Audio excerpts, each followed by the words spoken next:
Ralph had always been a believer in love, not in the cheesy rom-com kind of way where a guy runs through the airport to declare his undying devotion, but in the practical, find the right person, build a life, and try not to kill each other over laundry kind of way.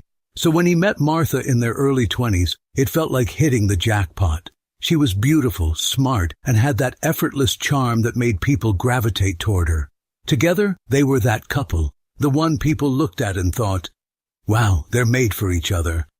Late-night drives, deep conversations, spontaneous road trips, everything was straight out of a movie montage. When they got married, Ralph thought he had secured a lifelong partnership. They had dreams, big ones, traveling the world, building a future. For a while, it all felt perfect. But perfection is a tricky illusion, and reality has a way of sneaking up on you like an unpaid parking ticket. Ralph was working his ass off, building his business from the ground up. Long hours, sleepless nights, stress levels that could make a therapist retire early. But no matter how busy he got, he always made time for Martha. Dinners together, little surprises, weekend getaways. He made sure she knew she mattered. And at first, she appreciated it. She was proud of him, supportive, his biggest cheerleader. Until she wasn't. The shift was subtle at first. Complaints about wanting more me time. Talks about needing to focus on herself. Ralph, being the supportive husband that he was, encouraged her. After all, everyone needed space to grow, right? Yeah, that was his first mistake. Because Martha's version of focusing on herself wasn't about self-care, therapy, or even a hobby that didn't involve reality TV. No. What she really meant was doing whatever she wanted, whenever she wanted, with no regard for how it affected their marriage. Ralph found himself in a weird limbo. He was there but not really seen. Appreciated, but only in the way you appreciate Wi-Fi. You only notice when it's gone. At first, he thought it was just a phase. Every marriage has its ups and downs, right? So he did what any loving husband would do. He tried harder. He avoided conflicts. He swallowed his frustrations. He bought her flowers, perfume, even that overpriced handbag she'd been obsessing over. None of it worked. She thanked him, sometimes, but there was no real emotion behind it. No excitement, no appreciation, just a half-hearted smile before she returned to scrolling on her phone. The marriage that once felt like a team effort had become a solo act. And Ralph? He was just a background character in the Martha show. One evening, after another exhausting day of work, Ralph brought home dinner, thinking maybe a quiet night in would do them some good. Martha barely looked up from her phone. I already ate, she said flatly, flipping through some influencer's Instagram story. Oh, Ralph tried to keep his voice light. Would have been nice if you told me before I stopped to get takeout? She shrugged, not even pretending to care. You should have texted. Right, because apparently he needed a formal appointment to spend time with his wife. That night, as they sat on opposite ends of the couch, Ralph started noticing something. Martha wasn't just acting distant, she was acting superior. And then came the conversation. It happened during one of her girls' nights out, which had mysteriously increased in frequency. She came home tipsy, tossing her bag onto the couch, looking at Ralph like he was an unpaid intern. You know, she said, stretching dramatically, sometimes I think about how many men would kill to be with me. Ralph blinked. Excuse me? Martha grinned. That grin, the one that screamed, oh, you poor fool. Think about it, she continued, flopping onto the couch. I could walk into any bar right now, and at least 5 guys would be lining up to take me home. I mean, I love you and all, but let's be real, men are obsessed with me. Ralph took a deep breath, resisting the urge to throw a pillow at her face. So, what? You want a standing ovation for existing? Martha laughed. Oh, babe, don't be jealous. I'm just saying a woman like me has options. Options. That word hit Ralph like a bucket of cold water. She wasn't just detached from their marriage, she was entitled, like being adored was some universal right, and Ralph should be grateful that she still chose him. At that moment, something in Ralph snapped. This wasn't just a rough patch. This wasn't just stress. Martha didn't respect him anymore. Hell, she barely even liked him. And if there was one thing Ralph knew about relationships, it was this. You can't save something when the other person doesn't even want to try. Ralph wasn't a confrontational guy. He wasn't the type to slam doors or throw dramatic ultimatums. No, he was more of a let's find a solution kind of man. But how do you fix a marriage when your wife openly tells you she's God's gift to men and you should be honored to even be in her presence? Spoiler alert, you don't. But Ralph? He still wasn't ready to accept that. Not yet. So he did what he always did. He swallowed the anger, plastered on a neutral expression, and told himself, it's just a phase. She'll snap out of it. Yeah? No. Because then came the night. You know the one. The night where everything clicks into place, where denial packs its bags and moves out, leaving nothing but cold, harsh reality. It started with Ralph waiting up again. Martha had been out again, this time for some self-care activity, which, judging by her track record, involved overpriced cocktails and men who introduced themselves as entrepreneurs but didn't own so much as a LinkedIn profile. Ralph sat on the couch, staring at the clock. Midnight, 1 a.m., 2 a.m. The sound of a car pulling up made him exhale. Finally, the door swung open, and in stumbled Martha. Smelling like alcohol and bad decisions. She didn't even acknowledge Ralph, just tossed her purse onto the couch, kicked off her heels like a queen returning from some royal ball, and grabbed a bottle of water. Ralph stayed seated, calm, too calm. Martha, he said evenly, do you even realize what you're doing? She rolled her eyes before he even finished speaking. Oh God, here we go. Ralph ignored the eye roll. This isn't just about coming home late. You're pushing me away. You don't act like a wife anymore. Martha let out a laugh, a full-blown mocking laugh. Oh please, she scoffed. You think I need you? That was it. That was the moment. She wasn't just dismissing him. She was taunting him. You think you're special? She went on, twirling a strand of her perfectly styled hair. Plenty of men want me. If you leave, I could replace you tomorrow. Tomorrow. Not eventually. Not in time. Tomorrow. Ralph didn't flinch, didn't yell, didn't throw his glass across the room like some jaded movie protagonist. No, he just sat there, processing. Because when your wife flat out tells you she sees you as replaceable, what's left to argue about? Nothing. Absolutely nothing. Martha straightened up, tossing her hair over her shoulder like she had just delivered a TED Talk on why I'm the prize and you're not. I'm done living by your rules, she announced. I'm done living by anyone's rules. This is my life, and neither you nor society is going to tell me how to live it. Then, with an infuriating smirk, she added, I'm in my baby girl era now, Ralph. Either deal with it or don't. Ralph took a slow, deep breath, and then he smiled. Not a sarcastic smile, not an angry smile, just a calm, resigned, I'm done here kind of smile. All right, he said simply. Martha blinked. All right? Yeah.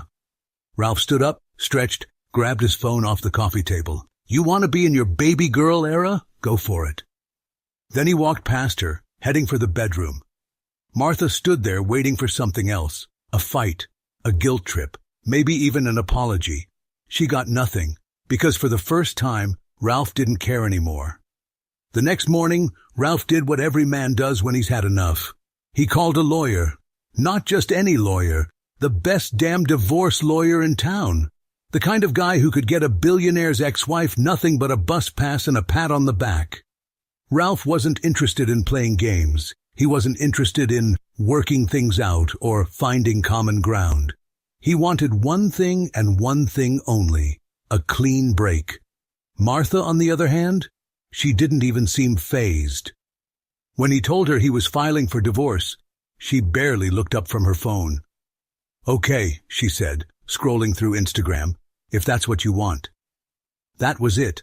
No tears, no arguments, no desperate attempts to save the marriage, just indifference. Ralph should have been relieved, but for some reason it irked him. Not because he wanted her to beg, but because after everything they'd been through, this was all their marriage was worth to her. He bit his tongue and let it go. If she wanted to be heartless about it, so be it. The divorce process moved fast, partially because Ralph refused to drag it out, partially because Martha couldn't be bothered to argue over anything that didn't involve a brunch reservation. They had no kids, no real joint assets. Ralph wasn't going to fight over furniture or their joint Netflix account. Within weeks, it was official. At first, Martha thrived post-divorce. She was free. She could do whatever she wanted, and she made damn sure the world knew it. Instagram was flooded with posts. New chapter, new me. No man, no problems. Knowing your worth is the ultimate glow-up. She was out every night, expensive cocktails, rooftop parties, posting stories of herself laughing with other women who looked like they had the same exact life crisis. Martha thought she had won, and for a while it looked like she had. She had men in her DMs. She had options. She had attention. But what she didn't have? Substance. Because, see, the men throwing themselves at her? They weren't lining up to be husbands. They weren't offering commitment. They were offering one thing and one thing only.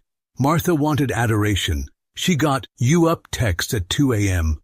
She wanted a new, upgraded love story. She got guys who still lived with their moms. She wanted romance. She got dudes who couldn't even commit to picking a restaurant. Slowly the excitement wore off. The parties felt repetitive.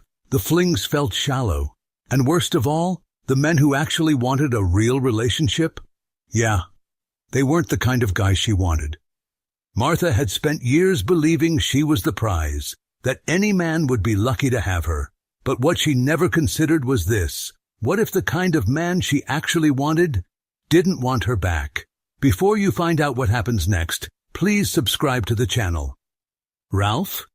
He was thriving, not in the fake Instagram way, but in the actual "my life is objectively better now" way. He poured himself into his business, leveled up. His company grew faster than ever. He hit the gym, got in the best shape of his life. He took trips, reconnected with old friends, and most importantly, he learned how to be happy alone. For the first time in years, he wasn't fighting to be loved. He wasn't begging for affection. He wasn't waiting for someone to appreciate him. He just existed. And it felt good. Martha's name? Barely crossed his mind. Until one day, he ran into her. It was supposed to be a normal day. A quick stop at the department store, grab some essentials, and head out. No drama, no unnecessary detours. But fate? Oh, fate is a nosy little jerk who loves a plot twist. Ralph turned a corner near the clothing section, and there she was, Martha, standing just a few feet away, shopping bag in hand, looking at him like she'd just seen a ghost. For a split second, Ralph almost didn't recognize her. She still looked good, of course. Martha had always been good at keeping up appearances. But there was something different, a crack in the confidence, a hesitation in her stance. Martha, the woman who once claimed she could replace him overnight, was suddenly lost for words. "Ralph?" she finally spoke, her voice unsure, almost hesitant. Ralph nodded. "Martha." Silence. Then, the classic nervous hair tuck, the move every woman does when she's trying to regain control of the moment. "Wow," she said, forcing a small laugh. "You look different." Ralph shrugged. "Life's been good." That hit. He could tell. She started asking questions. "How have you been? What have you been up to?" The usual small talk people use to gauge how much better or worse your life is without them. Ralph answered casually, never giving her too much, keeping it light. He wasn't rude, but he also wasn't giving her what she wanted. And what was she hoping for? Maybe regret. Maybe resentment. What she got was indifference. After a few more minutes of awkward chit-chat, she smiled, uncertain, hesitant. "Maybe we could catch up sometime," Ralph smiled back.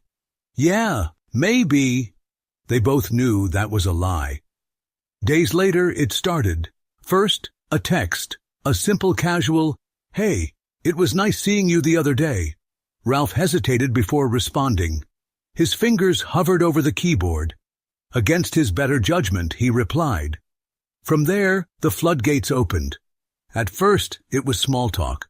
Nothing deep, nothing emotional. Just little catch-ups here and there. Then came the "remember when" messages. Then the "I've been thinking a lot about us." And Ralph? He wasn't blind. He knew exactly what was happening. Martha wasn't just reminiscing. She was testing the waters. Because here's the thing about people like her. They don't realize what they have until they've ruined it. And suddenly the man she once dismissed as replaceable wasn't so replaceable anymore. One evening, she made it official. "Let's meet up. Just dinner. Just to talk." Ralph stared at the message. For a split second he was tempted. Not because he wanted her back, not because he missed her, but because some stupid human part of him wanted to know. Would she finally admit she was wrong? Would she say the words she never said before? Would she give him the closure he never got? And then, just as quickly, he snapped out of it. Because what was the point? What was he really looking for? An apology? Some kind of explanation? A redo of something that was already broken beyond repair? No, Ralph didn't need her closure. He needed to give it to himself. So he typed out a simple response. "I don't think that's a good idea." And that was that. No more texts, no more small talk, no more what-ifs. Ralph burned the bridge. For good. Martha didn't respond to Ralph's last message. Not immediately, anyway. But let's be real, women like Martha, they don't just walk away quietly. A week later she tried again, this time with a classic guilt trip. "I just think it's sad that after everything we've been through, we can't even be friends." Oh, here we go. Ralph stared at his phone, debating whether to respond. But then he realized, what was even the point? Martha didn't want friendship. She wanted access. A way to keep a toe dipped in his life just in case. Because that's what people like her do. They don't miss you. They miss having you as a backup plan. Ralph smiled to himself, shook his head, and did what he should have done a long time ago. He blocked her. Not in a petty, "I hope she suffers" kind of way, but in a "this chapter is over and I have better things to do" kind of way. And just like that, Martha was gone. For real this time. You know what Ralph didn't do after all this? He didn't stalk Martha's Instagram. He didn't try to make her jealous with some forced, "living my best life" posts. He didn't go on some self-destructive dating spree just to prove a point. No, Ralph just moved the hell on. He focused on himself, his business, his peace, his future. And that was the real revenge. Because nothing drives a toxic ex crazier than realizing they no longer have control over your emotions. Martha? She would never admit it, but she knew. She knew she lost something real. And Ralph? He wasn't losing a single second of sleep over it, because when you finally learn to choose yourself over people who take you for granted, you don't look back. And that, my friends, is how you win. I'll also tell you guys what happened next with our characters. Ralph had been doing well, really well. Business was booming, life felt balanced, and most importantly, he wasn't wasting energy on people who didn't deserve it. But then came the night that changed everything. It was an exclusive networking event, the kind where sharp minds met, exchanged ideas, and low-key sized each other up based on their accomplishments. Ralph wasn't new to these events, but this time was different. Because that's when he met Abigail. The first thing he noticed? Her presence. Not just her looks, though, yeah, she was stunning, but her energy. Abigail didn't just walk into a room, she owned it. Not in the loud, attention-seeking way, but in the focused, purposeful, I know exactly who I am and what I want kind of way.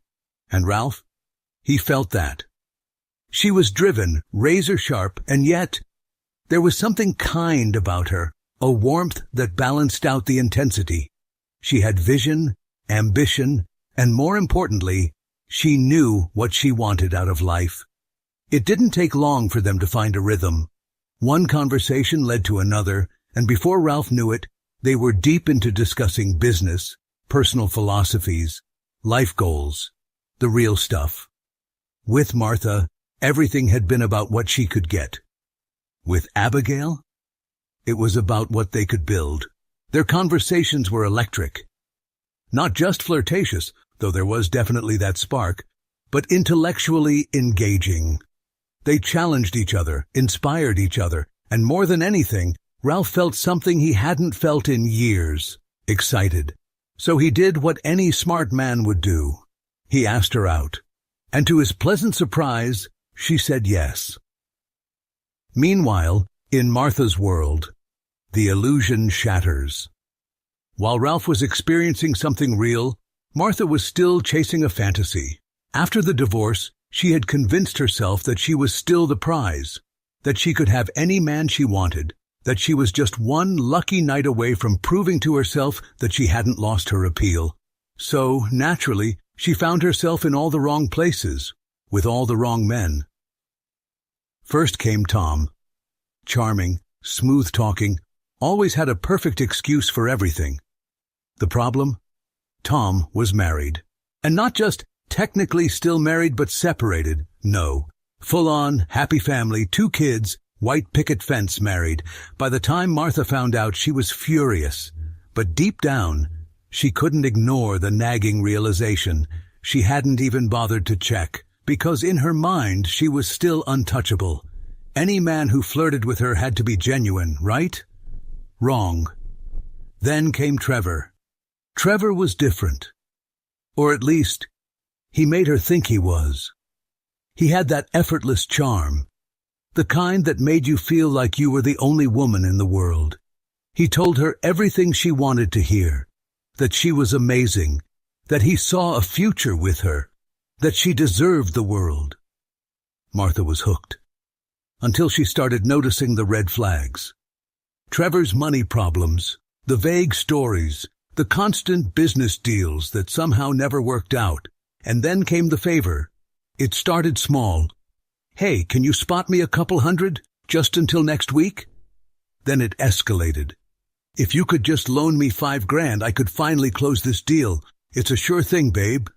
That's when Martha realized he was playing her. Trevor wasn't looking for a partner. He was looking for a wallet. For the first time in a long time, Martha did something smart. She walked away. But the damage was done. Because it hit her. All these men, all this attention she thought she had, it wasn't real. It was just an illusion she had built to protect herself from the truth. She was replaceable. Not because she wasn't beautiful, not because she wasn't interesting, but because she had spent so much time chasing validation instead of building real connections. And suddenly all those compliments, all those flirty smiles, all those drinks bought for her at bars, they felt hollow. Because real value, the kind that lasts, isn't about how many people want you. It's about who truly respects and cherishes you. And for the first time, Martha wondered, had she ever really had that? In her marriage to Ralph, she received care, respect, and love, but didn't appreciate it, unfortunately. Meanwhile, Ralph and Abigail had been on a few dates. And let's just say, it wasn't like before. There was no guessing game, no who cares less wins, no ego battles, just 2 people who genuinely enjoyed each other's company. Abigail was fascinating. She had her own ambitions, her own dreams, her own path. She wasn't looking for a man to complete her. She was already complete. And for Ralph, that was refreshing. They laughed. They challenged each other. They built something real. And little by little, Ralph started feeling something he never felt with Martha. True partnership. Not a game, not a transaction, but something built on mutual respect, admiration, and care. And as he looked across the table at Abigail, listening to her talk passionately about a new business project, he realized something. He wasn't just dating again. He was falling for someone who actually deserved him this time. If you enjoyed the story, please subscribe to the channel. I wish you a great mood and good luck.